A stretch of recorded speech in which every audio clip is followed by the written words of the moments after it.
I begin my Gospel reflection by reading the first part of the Gospel, which is set for this coming Sunday, the 27th of September.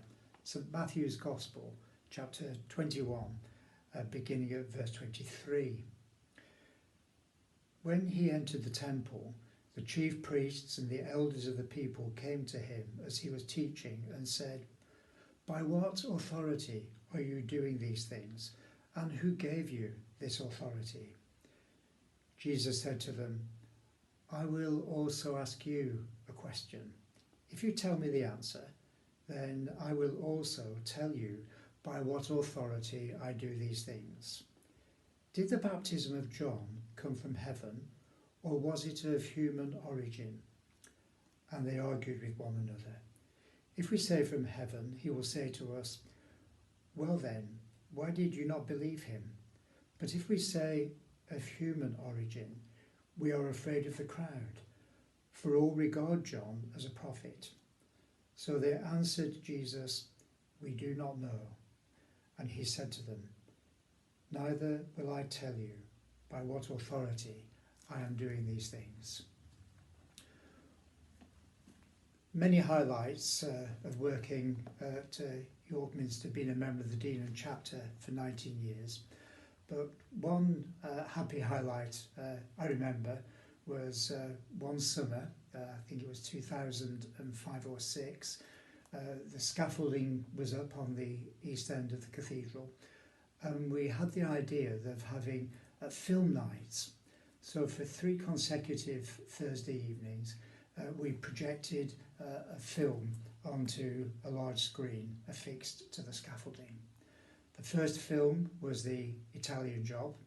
The second film was Singing in the Rain, and my word, it poured down throughout the whole film. And the third one was Chocolat. Now, in the film Chocolat, Vianne arrives in a small French village and she opens up a chocolate shop. Now, this might seem a harmless thing to do, but her timing, to put it mildly, was unfortunate because it was during Lent.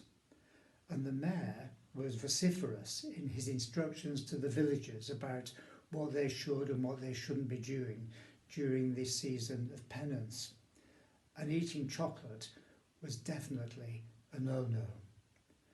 The villagers are miserable, hiding secrets of sadness and pain, and at the same time they are both fearful and respectful of their mayor. Through her little shop and her fantastic personality, Vianne brings new life and joy to the villagers. The mayor is furious at his seeming loss of authority, as one by one the people ignore his protestations and they enjoy the chocolate. In the Gospel reading for Sunday, Jesus shows us that true authority is about enabling and encouraging others. The religious leaders watching Jesus are disconcerted by his behaviour, healing on the Sabbath, and his teaching about the primacy of love. They simply don't understand him, so they challenge him head on. "Who gave you this authority?" they ask him. The answer Jesus gave them throws them into real confusion. Whatever they answer, they're in trouble. Their own fear of losing authority prevents them from seeing into the heart of Jesus. You see, the authority that Jesus holds is rooted in his desire to save, to serve, to listen, to heal, and to show compassion. This kind of authority is always beautifully attractive. It's not concerned with power and control. In Jesus, we have our role model for living out our own lives as Christians, as disciples of our Lord and Saviour. If we follow his example, then our own faith and our own way of life can, like his, become attractive and encourage others to see him and to have their own personal encounter with the reality of his saving love. Finally, a bit of a challenge, if I may.